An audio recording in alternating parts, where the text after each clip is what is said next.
nombre del Padre, y del Hijo, y del Espíritu Santo. El Señor esté con vosotros. Vamos a prepararnos para celebrar dignamente la Eucaristía, como hacemos siempre, pidiendo al Señor perdón por nuestras faltas y pecados. Y hoy os pido que os unáis a los franciscanos de María, porque el Padre Santiago Martín, su fundador, celebra 41 años de aniversario sacerdotal.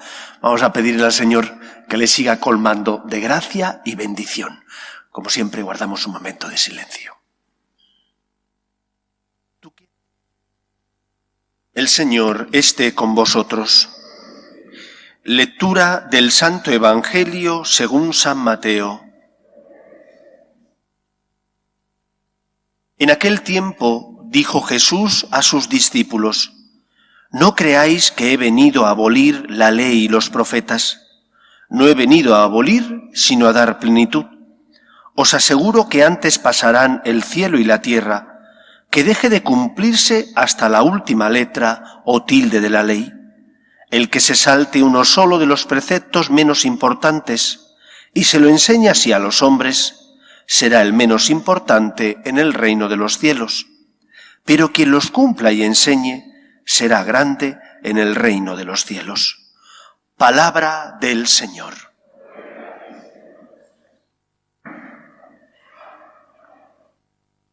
Hace ya muchos años de esto que os voy a comentar, pero estoy seguro que los que tenéis más años que yo ya tengo 47, los que tenéis algunos años más que yo, sí que lo habéis vivido y sufrido.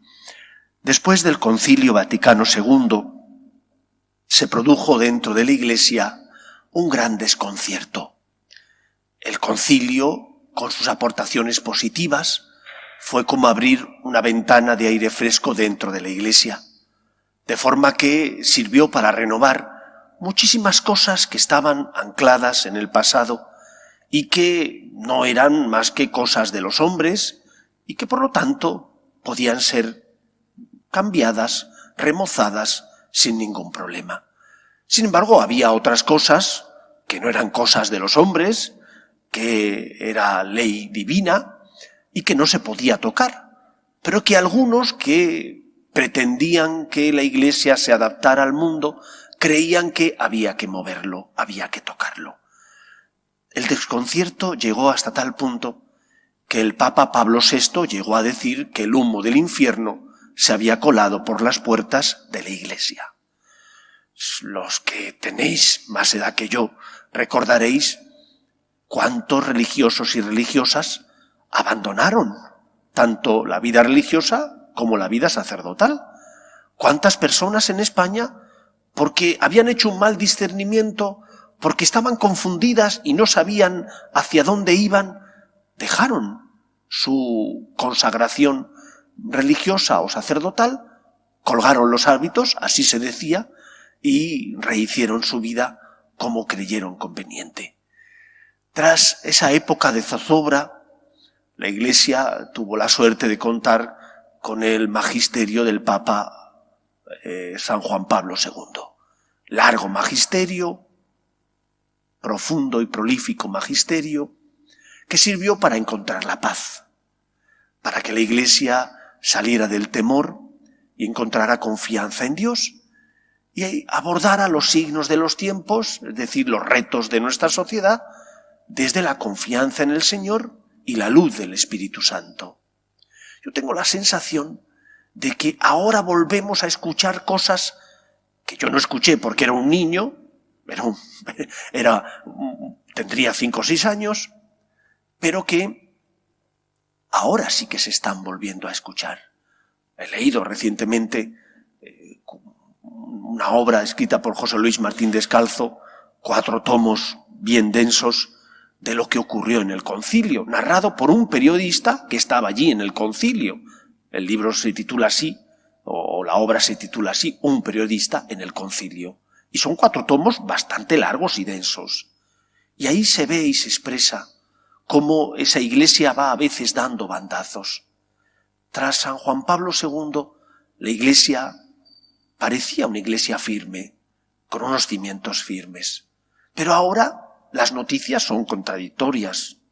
el sínodo de la Amazonía, donde se iban a ordenar varones casados, el camino sinodal que está teniendo lugar en Alemania, donde se pide todo lo que uno pueda pedir, aunque vaya en contra de la moral natural y de la moral revelada. Sí, la Iglesia tiene que estar abierta a no solo la bendición de los divorciados vueltos a casar y que puedan comulgar, sino también de las parejas de personas del mismo sexo, todo lo que uno quiera pedir. Y uno dice, ¿hacia dónde va la Iglesia? Hemos escuchado en el Evangelio, a Jesús también le intentaron seducir como si fuera un revolucionario. Un revolucionario porque pensaban que venía para quitar al César. Hubo parte de los seguidores de Cristo, de algunos que le escucharon, que pensaban que era un revolucionario político. Y otros pensaban que era un revolucionario religioso en el sentido de que venía a darle una bofetada a los sumos sacerdotes, a los escribas, a los fariseos, pero que no iba a cambiar nada importante. Jesús lo dice claramente, no he venido a abolir la ley y los profetas. Es decir, la ley revelada por Dios en el Antiguo Testamento es ley de Dios y por lo tanto tiene que cumplirse.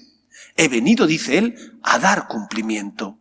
Y sí, Cristo fue un revolucionario religioso en el sentido de que vino a tocar los corazones de los hombres para que no tuviéramos con Dios una relación basada únicamente en el interés o en el miedo, sino en el amor.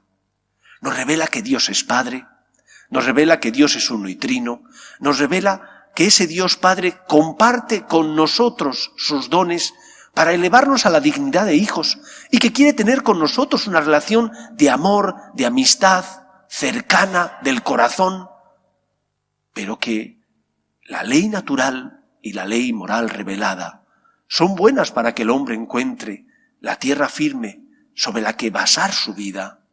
Pero si nuestra casa no está edificada sobre unos cimientos firmes, si lo que hoy es bueno, mañana es malo, si moralmente hoy puedo decir una cosa y mañana la contraria, entonces la casa se caerá.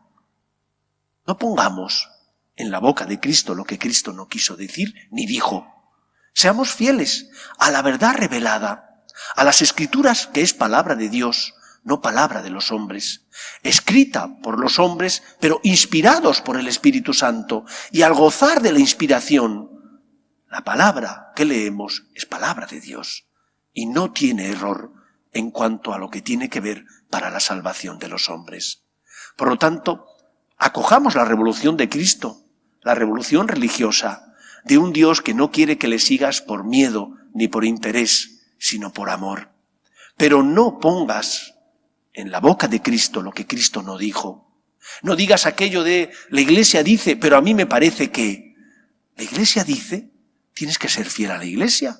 La Iglesia es tu madre, la Iglesia está dirigida por Cristo, que es su cabeza, asistida por el Espíritu Santo, que ilumina al Papa y los obispos para que nos conduzcan al camino de la verdad. Pidamos, por tanto, por nuestra Iglesia, especialmente por el Papa y los obispos, que son aquellos a los que el Señor ha puesto en sus manos nuestra Iglesia, el pueblo de Dios, para que la dirija. Pidamos para que todos nos preguntemos si hemos entrado en esa revolución de Cristo, no la revolución que querían unos y otros, sino la revolución que Él nos vino a traer. No busques a Dios por interés, tampoco por miedo, sino por amor. Dios no es un Dios al que tengas que temer, es un Dios al que se le puede y debe amar, es un Dios que busca que tú le correspondas, porque cuando le abres tu corazón, cuando permites que Él sane y cure tus heridas, cuando confías en Él, en su palabra, encuentras la salvación, la felicidad. Pidamos al Señor que nuestra Iglesia sea fiel a la verdad revelada en el Antiguo y Nuevo Testamento y que interprete las Sagradas Escrituras, como tantas veces nos ha dicho el Papa Benedicto XVI, en continuidad y no en ruptura.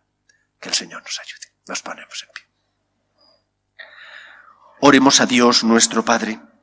Pedimos por la Iglesia, para que sea siempre fiel a la voluntad de Cristo su fundador, roguemos al Señor. Pedimos por nuestras familias, para que se mantengan unidas en el amor a Dios, para que en ella se transmita la fe de padres a hijos, roguemos al Señor. Pedimos también por el Padre Santiago, presidente y fundador de los Franciscanos de María, que hoy celebra 41 años de su aniversario de ordenación, para que el Señor siga iluminándole, le colme de su gracia y bendición, roguemos al Señor. Pedimos también por las víctimas del coronavirus, los difuntos, enfermos y sus familias, roguemos al Señor. Pedimos por los que de una u otra manera luchan por socorrer a los que sufren esta pandemia, para que el Señor les dé fortaleza, roguemos al Señor. Y pedimos por nuestros gobernantes, para que hagan una gestión eficaz de la crisis y no mientan a los ciudadanos, roguemos al Señor. Escucha, Padre, las súplicas de tus hijos, que nos dirigimos a ti confiando en tu amor. Te lo pedimos por Jesucristo nuestro Señor. Padre de misericordia, que la fuerza curativa de tu Espíritu en este sacramento sane nuestras maldades y nos conduzca por el camino del bien. Por Jesucristo nuestro Señor. El Señor esté con vosotros. Y la bendición de Dios Todopoderoso, Padre, Hijo y Espíritu Santo, descienda sobre vosotros. Podéis ir en paz. Dios te salve, Reina y Madre de misericordia, vida, dulzura y esperanza nuestra. Dios te salve. A ti llamamos los desterrados hijos de Eva. A ti suspiramos, gimiendo y llorando en este valle de lágrimas. Ea pues, Señora, abogada nuestra, vuelve a nosotros esos tus ojos misericordiosos, y después de este destierro, muéstranos a Jesús, fruto bendito de tu vientre. Oh clementísima, oh piadosa, oh dulce y siempre Virgen María, ruega por nosotros, Santa Madre de Dios, para que seamos dignos de alcanzar las promesas de nuestro Señor Jesucristo.